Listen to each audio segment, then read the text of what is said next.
Nobody 2, sequel to the hit Nobody that came out in 2021, I think. 2020? Am I close? Did I get it right? Do you know? Sequel, I think it was 2020. 2021 killed that. Nobody 1 came out in 2021. This is a sequel to that where it's basically just about actually I've never seen the first one, so I don't even know what the guy's backstory. No, but this one is about a dad that wants to go on vacation with his fam. Mm-hmm. And things get crazy because you can never leave the job. You can't escape who you truly are. They say that multiple times in this movie.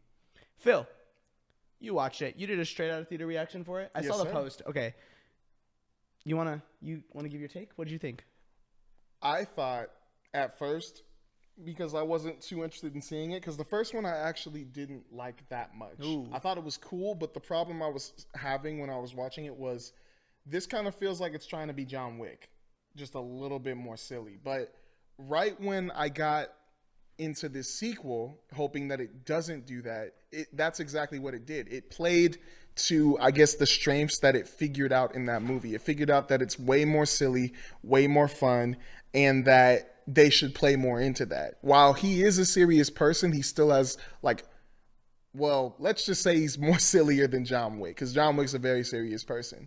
But then when you tie his family into it, and when you tie the other bad guys into it, it's just a really, fun, funny, action-y movie. And that's another thing I appreciated about it. It really felt like I said this in my straight out theater reaction, guys, check it out, that this movie felt like a retro 80s, 90s also action movie in the past. I was thinking Real Action Hero, or even something with Arnold Schwarzenegger type of stuff. It felt that type of bad A. I'm not going to cuss. But I really appreciated that. I really had fun with this movie, and I did not feel like I wasted my time watching it. I felt like it was just really good, especially the action scenes.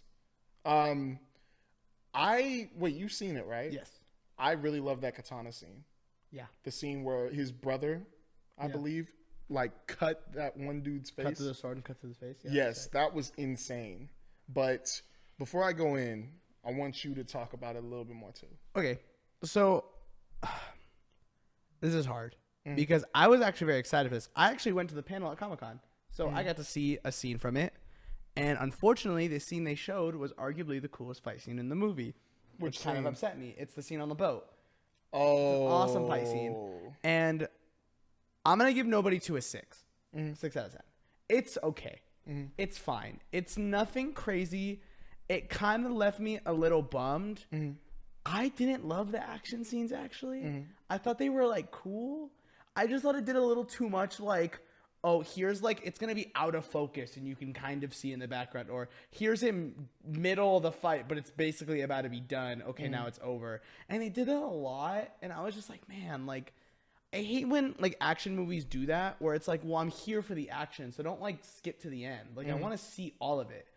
But yeah, there's a couple standout fight scenes. Again, the one on the boat is great, and I was also gonna say the sword one. It's short, but it's so good. I freaking wish there was more of that. If there was more of that throughout the movie, I think I would have been way higher on it.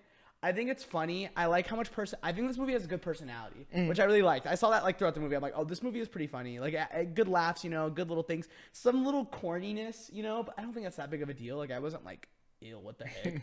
I was just okay, this movie is a little corny, but I appreciated it, and I like this personality. I just was okay, I'm going in expecting it a strong action movie because people really like the first one, and I don't think this movie had the action scenes that I wanted. A couple of them are visually cool, but especially the final one kind of upset me because a lot of it was spoilers, but a lot of it was just all right, we're gonna run to this room and they're gonna fall for a trap, and I was just man, I kind of want to see fights, I want to see people actually get beat up and killed. I don't want to see people oh no, I stepped on a trip mine, explode, and that was kind of unfortunate. I didn't like the scene when he goes into the warehouse and they don't show the fight. I kind of like that scene, to be funny, honest. But I think I was already mad that they were doing that before. I was okay, I would have liked to see him walk in and just mess everyone up, you know? That's what that just kind of put me off a little bit. I was man, this is really unfortunate. But I love Bob Odenkirk, and I think going to the panel and him talking about why he likes doing these movies so much because someone said he couldn't do it. And before filming this movie, or during, he had a heart attack, was able to recover and then film this movie. I think that's awesome. Like, again, he is so talented, and the cast is pretty good too. Like, everyone is pretty like consistent on the board. No one bugged me at all. It's an okay movie, but in the same way that I was like, I wanted more from Novocaine, I felt exactly like that with this movie. Oh. Where I was like, man, I really wish this movie had a little more of that. Because Novocaine has a super strong start. The first fight scene in that movie is sick. And then after, I don't think anything ever comes close to that. What sucked is for Nobody 2, not a single fight scene lived up to the one scene I saw at Comic-Con. And it was fun to watch again, but I was like, man, I really thought something else was going to like pull me through. Gotcha. Besides, again, that one sword fight. But that was one sword fight. That was so short. I think the thing with me that really made me like this movie just a little bit more than you did was that that he's doing this for his family. Like everything he was doing was to keep, one, his family protected, but two, also to have his family enjoy the vacation.